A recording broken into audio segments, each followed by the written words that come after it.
Hello and welcome to the Peak Endurance Podcast. Episode 141 is an interview with Patrick McKeown, world-renowned author and breathing practitioner. His book, The Oxygen Advantage, is based on years of scientific research and tailors breathing exercises for anyone seeking to improve their fitness and sports performance. Already in its third print run in the UK since September 2015, The Oxygen Advantage is set to revolutionise how we train by addressing dysfunctional breathing patterns and simulating high-altitude training through specific breath-holding exercises as devised by Patrick. I read this book a few years ago when it first came out, and this chat was a great reminder for me of all the benefits of focusing on our breathing. I found this chat so informative and interesting. I've started doing nasal breathing again when I run. I hope you love listening to it as much as I did recording it. Now, if you're not following the podcast on Insta and or Facebook, what are you doing with your life? Go on and follow it. Or you can also follow me. Just search for Isabel with an O. Now, if you got value from this episode, I would so love it if you could share it either with a friend or on social media or directly. So I guess that's the same thing. If you do share it on socials, don't forget to tag me so I can thank you. It would also be absolutely amazing if you could subscribe to the pod on Apple Podcasts and write a review. Hopefully a good one. I make these podcasts to be of value to you and make a difference to you, and your review would do the same for me in return. So the link is in the show notes of the podcast, not of the YouTube here. Are you sick and tired of being injured or running in pain? Ensure you are ready for racing in 2022 because there's going to be a lot of it. And go in and see the team at Health and High Performance. Love running again by heading to healthhp.com.au/run, or you can easily find them on Instagram, Health High Performance. Now, if you're not on my email list, you want to be. Go to peakendurancecoaching.com.au to sign up to get articles and info on all things running and ultra running. I really hope you enjoy this episode and give nasal breathing a try.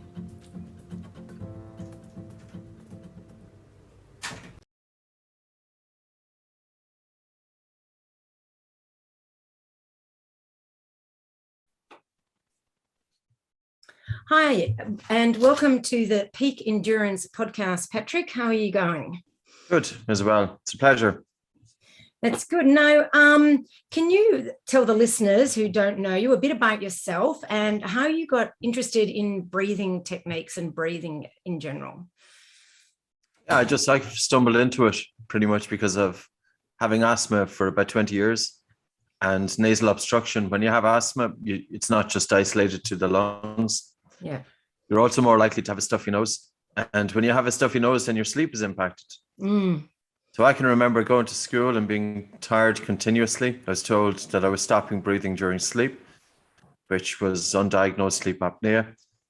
And it was in my mid-20s that I read a newspaper article about the importance of breathing through the nose and breathing light.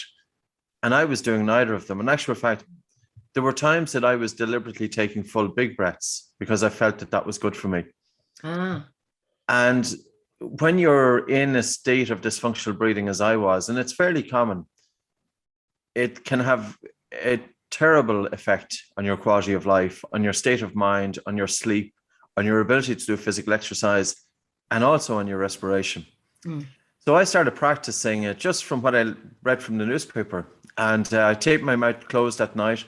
Next morning, I woke up, I don't remember much happening, much different. Taped it again the second night, and I woke up, it was the best night's sleep I had in about 15 years. Oh, wow. My wheezing reduced by 50% within 2 weeks. Wow. And I had never been told about the importance of breathing through the nose by any healthcare professional, but nor had I been told about the importance of breathing light. And I remember back then, when I first started practicing it, I wasn't sure exactly what to do.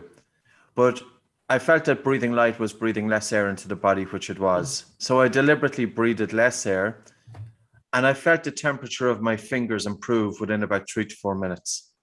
I knew then I was onto something because I always had cold hands and feet. And I never realized that blood circulation is impacted by how hard and fast you breathe. And it's very common with people with dysfunctional breathing to have cold hands and feet. So lo and behold, how did it become a career? 2 to 3 years later, I was driving from one side of Ireland to the other. And I decided, just to get a feeling that this was a path that I wanted to take. So I trained in Russia, and I've been teaching it since 2002. So I've been teaching functional breathing. The oxygen advantage is different because it broadens it. We use about 26 different exercises. So it goes beyond the Buteyko method, which was the Russian method. Even though the Buteyko method, I have to say, it's a wonderful method. We still teach it. But the oxygen advantage gave us the scope not to be constrained by tradition. Yeah. That we can bring anything and any breathing technique that, once we can show that it can bring benefits and that we can tailor it to individuals. So it's been a very good journey. I've put out 9 books. The books have done pretty well over the years. Even the ones that I wrote back in 2003, they continue to be bought. So it's been great. Yeah, wow. And that's really interesting what you said about, the light breathing and the breathing deep. Like, it seems counterintuitive in a way, doesn't it? Because you think if you need more oxygen, then you should take a big gulp of air. So how does that work? Well, it's like this. If you have normal breathing, and normal breathing is pretty much undetectable breathing during rest. And when you're taking fresh air into your lungs and oxygen is transferring from the lungs into the blood, hemoglobin is the protein that carries most of the oxygen in the blood. So 98.5% of oxygen is carried in the blood by hemoglobin. But even with normal breathing, your blood is already almost fully saturated with oxygen. So it's like having a glass of water, and the glass of water is pretty much full, but you continue pouring water into the glass. It's not going to make much of a difference. Now, if you breathe hard, though, it gets rid of too much carbon dioxide from the blood through the lungs. And carbon dioxide is not just a waste gas that people say, they talk about. Like, the belief is that oxygen is good and carbon dioxide is bad, but they don't realize that carbon dioxide influences your blood circulation. So your ability for your blood to transport oxygen throughout the body is influenced by carbon dioxide in the blood. And if you are breathing too hard, your blood vessels can constrict. Not only that, but when you breathe too hard and you get rid of too much carbon dioxide from the blood pH increases, and hemoglobin doesn't release oxygen so readily to the tissues. And, I often wonder, like, in terms of breathing, we're not just looking at breathing light, we're also looking at breathing slow, because we can influence the autonomic nervous system in recovery, and also to breathe deep. So we do deep breathing in terms of optimal movement of the diaphragm. But here's the crux. If you were to go into, say, a studio and you have an instructor teaching breathing exercises, often that instructor believes that in order for you to breathe with optimal movement of the diaphragm, you have to take this full big breath. Yeah. But the risk there is that they are sacrificing the biochemistry to focus on the biomechanics. It's very seldom that any breathing instructor is looking across all 3 domains of breathing. We look at the biochemistry, the biomechanics, and resonance frequency breathing, and we also do stressor exercise as well. And I think it's important because we have to realize that breathing is not just, sometimes I'm talking about breathing to people and their eyes glaze over and they think it's a load of crap. And that's the way it is, because they've been fed nonsense for decades by people who have no idea in many instances. And I'm not going to say that I'm an expert in this either. It's a vast subject. It's a huge subject. And the deeper you go into it, the more you realize just what we don't know about the breath. But what we do know, it can be very, very effective in terms of targeting specific functions in the human body. Yeah, I mean, you say in the beginning of your book that we spend a lot of time focusing what we eat and drink and how this influences the body, but we don't really focus on breathing. And yet we do that all the time. We're not eating and drinking all the time. Well, you'd hope not. Yeah, yeah, as much as we'd enjoy to sometimes. I suppose, like, people just take it for granted, Basically. And the other thing is that they might have sleep problems and they don't necessarily put it down that they have some, and it's because doctors don't talk about breathing. Yeah. Like, how many healthcare professionals are actually talking about breathing and talking about nose breathing and talking about breathing light? Very, very few of them. Yeah. There are some dentists who really get this because they understand with children, when the mouth is open, that the face changes. The face doesn't grow the way it should do. Oh, really? There's an Australian doctor, a dentist, he's an orthodontist called Dr. Derek Mahoney. Okay. and he's based in Randwick in Sydney. And he would be one of the most prolific researchers in terms of the field of mouth breathing and the impact it has on young children and the growth of the face. Because, you're into sports, but the athlete's ability to perform adequately in sports is going to be influenced by their airway. I would never be an athlete. My nostrils are one size is smaller than the other. I have a really badly deviated septum. My maxilla is set back. My mandible is set back. The pipe that is bringing air from my nose or mouth into my lungs is too small. And we don't consider this. How many parents realize that if your child is going to perform in sports or going to perform in sleep or going to reach their full potential, it's very important during the formative years that they do have functional breathing with the tongue resting in the roof of the mouth, breathing in and out through the nose, and that they have good deep sleep. So, the field is, and none of this is new, by the way. None of it is new. In terms of the craniofacial changes with children, that has been written about since 1909. Wow. And children with poor concentration, with ADHD, kids who have difficulty concentrating in school, kids who are getting frustrated. I was one of those kids. I left school at 14 years of age, never to go back. Wow. I went back 1 year later, just as life kind of steers you in different routes. And I was pretty driven to achieve and to get out there. I worked 10 to 12 hours a day studying, and I got into university. I got my grades, but it could have been a lot easier. Yeah. And when we think about, people talk about breathing. If I was to say what's the two most important traits that we all use in our everyday life, I'm going to talk about, one is concentration and the other is attention span. And concentration is our ability to hold our attention to one thing. Our attention span is the length of time that we can hold our attention to one thing. For the school kid, for the university student, for the corporate worker, for the first responder, for sports, for all walks of life, people need to be able to direct their attention to what they are doing. Otherwise, their quality of work is not going to be 100%. But nobody is teaching us how to concentrate. And education does not teach us how to concentrate. No. But yet, for us to succeed academically, we need to have good concentration and attention span. And what's more, if we have an ability to direct our attention and to concentrate, we can activate flow states. Now, so many people talk about achieving flow states. They talk about achieving it, but they don't talk about how to achieve it. And I'm going to say this, Isabel, because this is something that held me back for 20 years. And I'm not unique. There are millions of people in the same instance. They have lousy sleep. They're waking up with a dry mouth in the morning. They're waking up feeling tired. They are not going to reach flow states because you cannot develop your concentration if your sleep is poor. And also, if you have dysfunctional breathing, and by the way, it's more common than we think. And I can give you the stats, and I can say that with women, it affects much more women than men because of changes in the monthly cycle. And even though this has been known since 1905, most women are not aware of it, but they should be. So coming back to, if you want to achieve flow states, and that is the state of mind where your mind is in a state of relaxation and alertness at the same time. And it's almost that the individual and the sport becomes one. Yeah. It's a state that hours can go by, but it feels like seconds. It's almost that everything is slowed down, that you have, and you can perform the right move at the right time. And you're doing it intuitively and you're doing it instinctively. Flow states is where quality of sportsmanship is reached.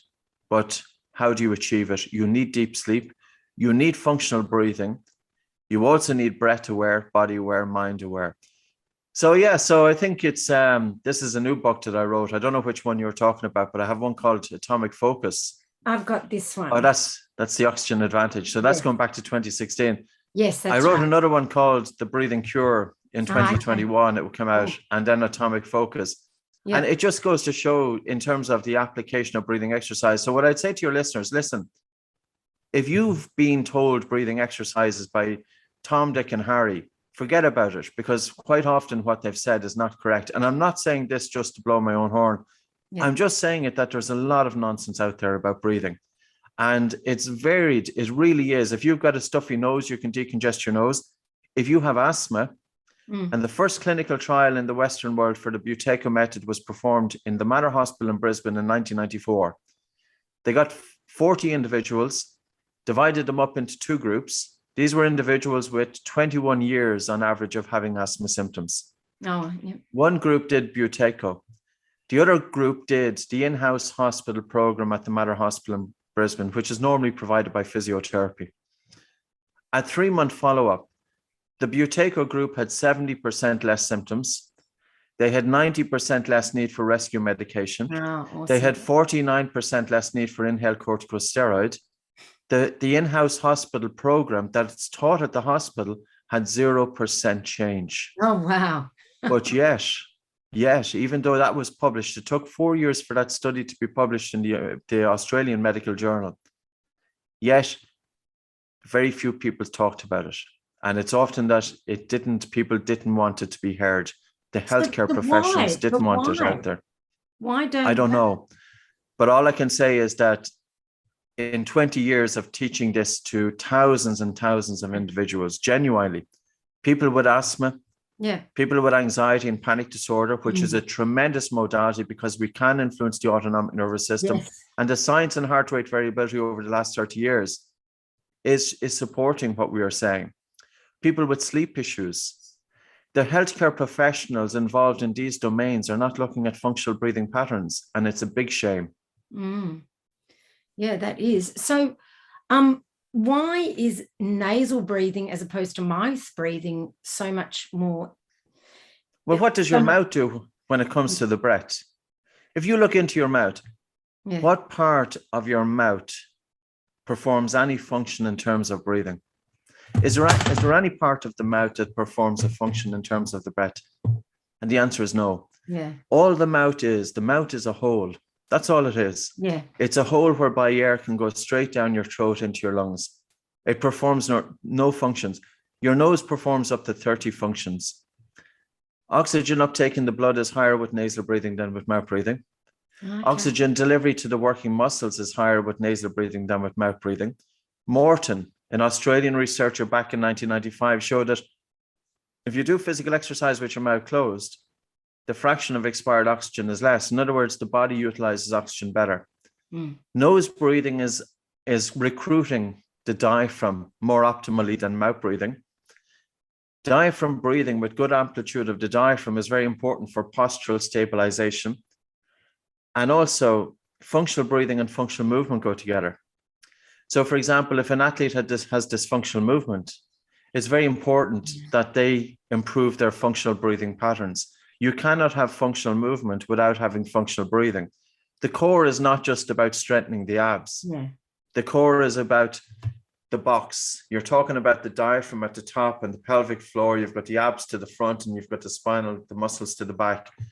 And the diaphragm plays a role there.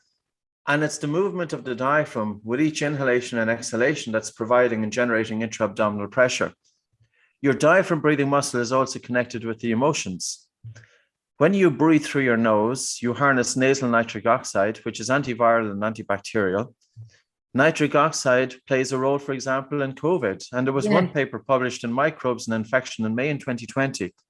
Could nasal breathing mitigate the severity of COVID-19? It's the same stuff that we've been talking about for 20 years. But how many healthcare authorities have been encouraging the members of the public to breathe through the nose? None. Zero. So, and you think I'm on a tirade here, but you know what? Sometimes there is a sense of frustration. Not that. Because we know that this is not, people say, well, it's anecdotal. Listen, the research can be scant enough because, again, doctors, and I feel for doctors who need to do research, in order for them to be accepted by their peers, they have to be looking at topics that don't seem to be left afield. And breathing is generally considered left afield. And that's why the research doesn't come out as much, but it's changing. And the last 3 years have been absolutely, the growth has been phenomenal in nasal breathing. And if you look at James Nestor's book, Breath, and he covers a lot of the topics that we've been talking about, his book has literally become the bestseller and really put out the information. Like next week, I go to a Premiership football club in the UK. I'm working with the entire club of footballers. Yeah. In March, I work with elite military snipers. I've worked with them also in the past. We work with all walks of life. I'm working with some doctors, orthodontists, physiotherapists, yoga instructors. We now have a program, how to breathe during yoga, taking into consideration the biochemistry and the biomechanics and resonance frequency breathing. That if a yoga instructor is teaching breathing, why not transform your students' lives? And I don't mean that by just saying it, I literally do mean that if you have individuals coming into a yoga studio or a gym class, we do a gym workshop, 11 different exercises, sequence of exercises. And these aren't a walk in the park, like we do breath holds to drop the blood oxygen saturation down into the mid 80s. These are stressors. So we know when to relax, but we don't always. I've made mistakes and I have sometimes stressed people too much, and I've put them the other way. And, but I've learned also over the years, and, you do make mistakes. That's just the reality of it. But a bit of experience can be very, very helpful, because it's that experience that you can pick up in the finer things and you can change, and, you can fine tune breathing. So, so it's an interesting journey. Yeah, it signs it. So, as you know, I'm a runner, and I've always nasal breathed at night, even as a child. But personally, I find it really hard to nasal breathe when I'm running. I feel like I'm not getting enough oxygen. My nose is a little twisted inside, which is probably part of it. But how do you incorporate nasal breathing into running? Yeah, there's a few things that are going to influence your degree of air hunger during running. And the size of your nose is one. Some individuals have a very wide nasal airway, and they can handle a larger volume of air. Caucasians tend to have narrow nostrils, so it's not ideal. You could use a nasal dilator. So, for example, if you do this, put one finger either side of your nose and just gently prise your nostrils. So that will help open up the nasal airway to increase airflow. Number 2, your Bolt score, which is the measurement of your breath hold time during rest. That will influence the degree of breathlessness during physical exercise. So to give you this example, you could have 10 athletes and they're all training pretty much the same training regime and routine. But 1 or 2 athletes, regardless of how much they train, they plateau and they continue to have disproportionate breathlessness. Physical training does not improve your breathing patterns. The only sport that improves your breathing patterns is swimming. Yeah. It's your everyday breathing that influences your breathing during physical exercise. And if you have an individual who's breathing a little bit faster, a little bit harder, a little bit upper chest during rest, during the day, during their normal everyday routines, that breathing pattern is going to translate into how they breathe during physical exercise. And their breathing during physical exercise is more likely to be excessive and harder and faster. And they gas out sooner. They have disproportionate breathlessness. They're using excess energy, because I suppose with breathing, we want to do a couple of things. We want to make breathing more efficient. And basically, we have to ask, what's the primary stimulus to breathe? The primary stimulus to breathe is carbon dioxide. So when you go for your run, you're using your leg muscles. Your leg muscles are becoming hypercapnic. They're generating more carbon dioxide. Carbon dioxide is coming from the muscles into the blood.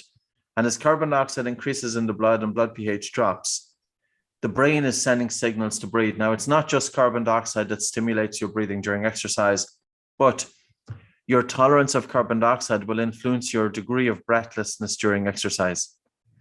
If an individual has a strong sensitivity to the buildup of carbon dioxide, their breathing is going to be hard and fast. Yeah. And the problem with hard and fast breathing is that it can actually impair oxygen delivery throughout the body. And the other aspect about it is that it can activate stress response. So, like, if any recreational athlete comes into me, I would always encourage them to breathe through their nose during physical exercise, because of the points we spoke about earlier on. But even in terms of your nose is the only organ that's doing anything in terms of the air coming into your lungs. you think about what we want during physical exercise. You want a better oxygen uptake in the blood. You want a better oxygen delivery. You want to have functional movement with optimal movement of the diaphragm. You want to be protecting your airways. And I'm talking about the nose and the throat, the trachea, the lungs. How many people have bronchoconstriction? You know, Australia is one of the highest incidences of asthma in the world. I think it's number 2, or at least it was in the last decade, couple of decades. And even though with nasal breathing, it's a bit tougher when you first start, but if you continue to do your physical exercise with your mouth closed, the air hunger diminishes in about 4 to 6 weeks. Now, if we look at a paper by George Dallam, he's a professor in I think it's Colorado State University. His surname is Dallam. He's a triathlete, but he's also a triathlete coach for some of the best triathletes in the United States. In 2016, he came across the importance of nasal breathing. He switched to breathing through his nose during exercise. Then he encouraged his students to breathe through the nose. And in 2018, he did a study looking at 10 individuals. He got them breathing through their nose exclusively for 6 months. At the end of 6 months, he tested their performance, nasal breathing versus mouth breathing. With nasal breathing, they were able to achieve 100% of their work rate intensity, but with 22% less ventilation. So they could achieve as much of an intensity nasal breathing as with mouth breathing, but with 22% less effort. Wow, that's huge. It's huge.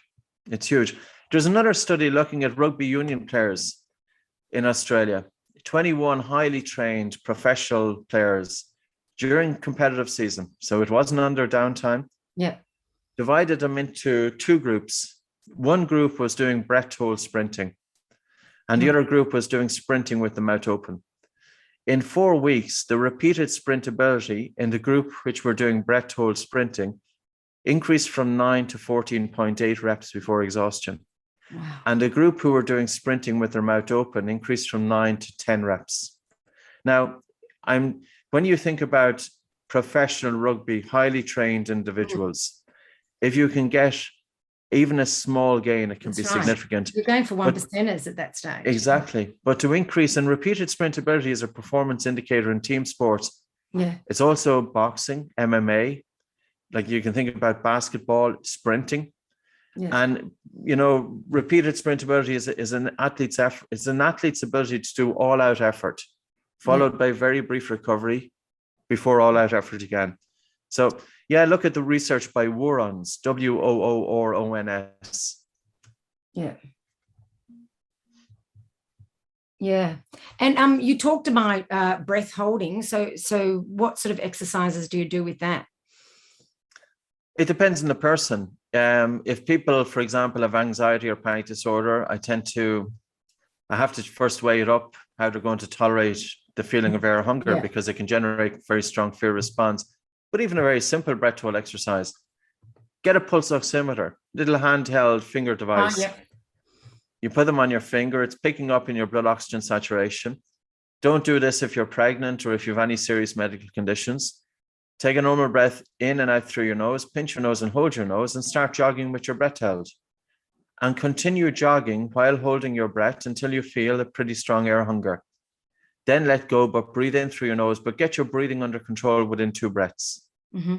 Don't do it until, there's nothing extreme about this. Don't do it until you go blue. And wait then for about 16 to 70. Get your breathing under control and wait for about 16 seconds, maybe 20 seconds or so. And just watch your blood oxygen saturation. And you will see it drop from normal of 95 to 99% down to below 91% and generally into the mid-80s. Now, it can take a few attempts and a few days of practice to be able to lower it down. So what's that doing to the body? It's a stressor. And you're deliberately lowering your blood oxygen saturation and you're increasing carbon dioxide in the blood. And this in turn then is disturbing the blood acid-base balance. So you're increasing hydrogen ion. So you're purposely exposing the body, the blood, to increased hydrogen ion to force the body to make adaptations. And those adaptations are likely to happen inside the muscle compartment to increase buffering capacity.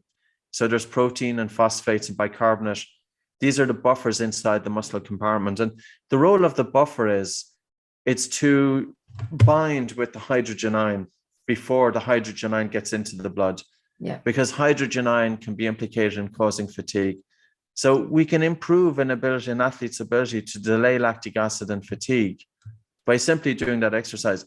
Now, the other thing I'll say about that exercise that I just explained, athletes do anaerobic training and they do sprints during their training to stimulate anaerobic glycolysis.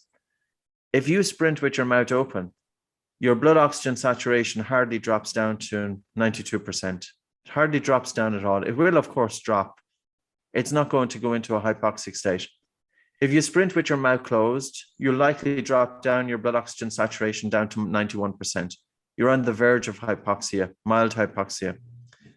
If you do a jog in your sitting room, you can lower your blood oxygen saturation to severe hypoxia, but there is no trauma. Yeah. And even for athletes who are injured, and there's a risk of them deconditioning, we have them do breathing exercises, especially to maintain a decent Bolt score. And we didn't really talk about that. But the Bolt score is getting attention now. It's also the control pause from the Buteyko method. There was a paper by Professor Kyle Kiesel in 2018, Kiesel. He looked at 51 individuals. He looked at their breathing from a biochemical point of view, a biomechanical point of view, and psychophysiological point of view. He concluded that you can screen for breathing pattern disorders by the length of their breath hold time. He used the control pause. It's the same as the Bolt score. The Bolt score is you take a normal breath in and out of your nose, you pinch your nose, and you time it in seconds until you feel the first definite desire to breathe, or the first involuntary movement of your breathing muscles. His conclusion was, if your Bolt score is above 25 seconds, there is an 89% chance that dysfunctional breathing is not present. Yeah. Now, who are more affected by dysfunctional breathing? People with asthma, people with childhood asthma. They will typically have a lower Bolt score. Females, very much more than men. And this is also influenced by the monthly cycle. Post-ovulation, middle luteal phase, there's an increase in the hormone progesterone, which is a respiratory stimulant. Okay. Breathing becomes harder and faster. Carbon dioxide levels can drop by as much as 25%. This can increase pain perception, reduce pain threshold, contribute to anxiety, panic disorder, and fatigue. And it has been written about. I put a chapter into the new book looking at this, because even though this information has been around since 1905, most females are not aware of it. And also the females with PMS, they have a heightened sensitivity to the gas carbon dioxide, but that's trainable. You can change that. So I think for females, in terms of mental and physical performance, it would be very, very important to track Bolt score across the monthly cycle. Other groups of individuals who have dysfunctional breathing, anxiety and panic disorder, 75% of the anxiety population have dysfunctional breathing. 75%. Yeah. These individuals are going to their psychotherapist, their counselor, their psychologist, their psychiatrist. Nobody seems to be looking at their sleep in terms of getting them out closed during sleep. And I'm not really aware of people, healthcare professionals, delving in and addressing breathing from 3 dimensions, from the biochemical point of view, because literally, if you can improve the biochemistry, you can increase blood flow and oxygen delivery to the brain. This is a calming effect on the central nervous system. If you work with slow breathing, you stimulate the vagus nerve, you strengthen the baroreflex, you bring a balance, or you help to bring a balance in the autonomic nervous system. If you work with low breathing, you can help bring a calmness of the mind. So we need to work across all 3 modalities: light, slow, and deep breathing. So the acronym I use is LSD, so people can remember it. And we also have to bear in mind the sleep quality. Yeah. So the other group of people that comes to mind are people with lower back pain. 50% of people with lower back pain have dysfunctional breathing patterns. So how does that correlate? Well, because of course, the diaphragm and the role of the diaphragm in providing stabilization and support for the spine. So As we take a breath of air into the body and the diaphragm is moving downwards, there's a negative pressure generated in the thorax. Yeah. So that air comes into the lungs, but there's a positive pressure generated in the abdomen. And it's almost that the abdomen becomes like a pneumatic balloon, providing stabilization. So, for example, even the sports, if you're thinking about cycling, the athlete is hunched over, it's going to reduce lung volume. And triathletes, swimming, it's very important that swimmers have very good respiratory muscle strength. Now, swimming will help with that. And swimming is the one sport, even though you have to breathe through your mouth, it's the sport that adds an extra load onto your breathing, because the water is pressed against the body. Your face is in the water a lot of the time, and it can help to improve your breath hold time. However, if a swimmer practiced, or any athlete practiced, functional breathing exercises and also breath holding, and also did some of their runs with their mouth closed, this would help to improve the strength of their diaphragm. This would help to reduce their sensitivity to the gas carbon dioxide. This would help them to achieve lighter, slower, and lower breathing. And that is going to be advantageous, not just in physical performance, but in mental performance. So it kind of, I don't think we can isolate breathing and the emotions and sleep. And a lot of people will go towards running to help deal with anxiety. And I'm not sure of the population of people who run who have anxiety, but I would think that running it's a tremendous route for people to help deal with mental health issues. And I would think that quite a few people with anxiety run. But those individuals are also prone to dysfunctional breathing. 75%. So you're talking about 3 out of 4. And that group could really get a lot out of it. That's and when you put it like that, that really brings home how important it is to focus on that. So I've got your book, like we said, The Oxygen Advantage, and so there's exercises in there. Is that kind of what people can do, or is there more that they can do? Well, it's you could start off by making sure that you get your mouth closed at night. Never wake up with a dry mouth in the morning. If you wake up with And you do in your book too, taping your mouth. That's not stressful for people? No, because I'll actually show you. We have a tape, myotape, which is designed exclusively to bring the lips together. Okay. So I'll kind of show it to you, because it's the one thing that people think is a bit off the wall. So it's an elasticated tape. Okay. You stretch it. It's covering the mouth, but it's not covering, but it's pulling the lips together. Okay, because I was thinking it would cover the lips and that sort of... No, we used to do that, but we stopped. We had to, because, even though with adults, of course, people could be anxious with it, and people coming in with panic disorder and everything. But the other thing is, like, your nose will never get fully congested once you breathe through it. And we use these exercises to help open up the nose. That last exercise, which I described, breath holding, if you do that, your nose opens up. Breath holding opens up your nose. Physical exercise opens up your nose. And most recently, having sex opens up your nose. So there are 3 ways to decongest your nose without having to run down to the chemist and to get antihistamines. You can choose. Much better options. There you go. The exercises, they're in the Oxygen Advantage. For people who want to delve deeper into the science and from a health perspective, the next book, The Breathing Cure, has got more exercises. As I said, like with the Oxygen Advantage, I'm not constrained by tradition, and we brought in more exercise to help recruit the diaphragm and stressor exercise, including, there is a role for hyperventilation and long breath holds, but one has to be careful and to understand what's actually happening when you do hyperventilation and long breath holds. We've seen people develop facial tics as a result of it, not our students. We've also seen people develop shingles as a result of doing hyperventilation and long breath holds, not our students, but the information comes into us because people ask us questions. So I would say to people, if you're going to embark on a stressor exercise, just maybe start off easy. Don't do the full 30 hyperventilation breaths and then the long breath hold. Maybe start off with 5 and then do a breath hold, or 10 and start off with a breath hold.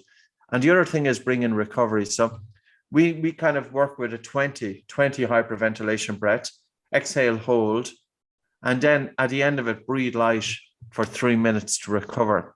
Yeah. It's not enough. We can't just be stressing the body, Yeah. Like anybody who does physical exercise realizes that there's a warm-up, there's the exercise routine, and there's the cool down. Yeah. The same goes for breathing. We do a warm-up. You have to do a warm-up because especially when you're exposing the body to quite stressful states, which we are.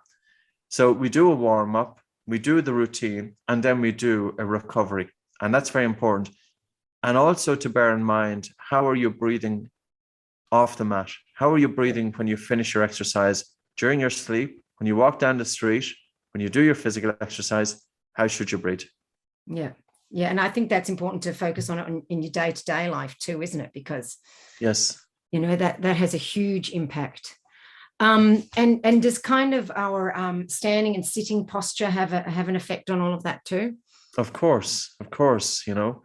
If we are slouched over, it's going to compress the diaphragm, and this in turn is going to reduce lung volume. So posture, there's no question about it. And posture and breathing are going to go together. Yeah. Good breathing and good posture goes together. Poor breathing and poor posture goes together. If you think of somebody who's really struggling to breathe, they're often hunched over because they're stressed for air. Yeah. And like even looking at the worst breathing patterns that we have came across are people recovering from long COVID. Okay. And that has been in the recent times. And before that, it would have been people with emphysema and COPD. And I've seen some horrendous breathing, some people with cystic fibrosis. Yeah. But the worst that I have seen is long COVID recovery, typically in females. And again, if you have a female or somebody with long COVID who is really, really having labored breathing, their bolt score can be as low as 3 seconds. Oh, geez. They can't sit up. They can't stand up because, of course, with long COVID, it can be accompanied with postural orthostatic tachycardia syndrome. So as they stand up, the heart rate shoots up to maybe 140 or 180 beats per minute. We have to do all of the exercise lying down. We have to be very careful not to tax the autonomic nervous system. And if anybody is listening and they have long COVID and they want to help with recovery, I've put all of the exercise in YouTube. So there's a video there. It's 40 minutes and it literally will bring you through every exercise. And if you have chronic fatigue syndrome or fibromyalgia or high anxiety, you can also use that approach because it's a very gentle approach. So, and have you had success with the long COVID patients? Yes, we've had success with long COVID, and breathing exercises may be the one thing that will help with success because of the labored breathing, but also to help stimulate the vagus nerve. Yeah. Long COVID has absolutely caused dysregulation of the autonomic nervous system. Individuals are an increased sympathetic drive. And the people who seem to be suffering the most with COVID are those with sleep disorder breathing prior to having the infection. Oh, that's people with obstructive sleep apnea. Yeah. Because sleep disorder breathing is also putting you into a sympathetic state. Yeah. And an individual with insomnia or obstructive sleep apnea, they will tend to have reduced heart rate variability, which would imply that they've got increased sympathetic drive and they've got a reduced relaxation response. So, but we've seen athletes with long COVID not recovering well, and primarily because the degree of training that the athletes were doing, that they had overtrained. It's not just the individual who's been sitting on the couch all day and with sleep disorder breathing, but it's also the individual who have pushed themselves to the point that they've caused that dysregulation. That's really interesting. Thanks for sharing that. All righty. Well, look, thank you for your time. And I think it's, I know I first heard about you. I bought the book as soon as I heard about you because I find it fascinating and so important. And I think breathing, like you said, is one of those things that we don't think about enough. And I think it's super important. So thank you. It's great. Thanks very much, Isabel. It's great to see that it's really getting the awareness now in the last couple of years. So long may it last. Yeah, that's right. And look, if people want to, can they follow you, or what's your YouTube channel and that sort of thing? Yeah, it's Oxygen Advantage Yeah. is the YouTube and Instagram, Yeah. and also Buteco Clinic. And we have a lot of instructors in Australia. Oh, okay.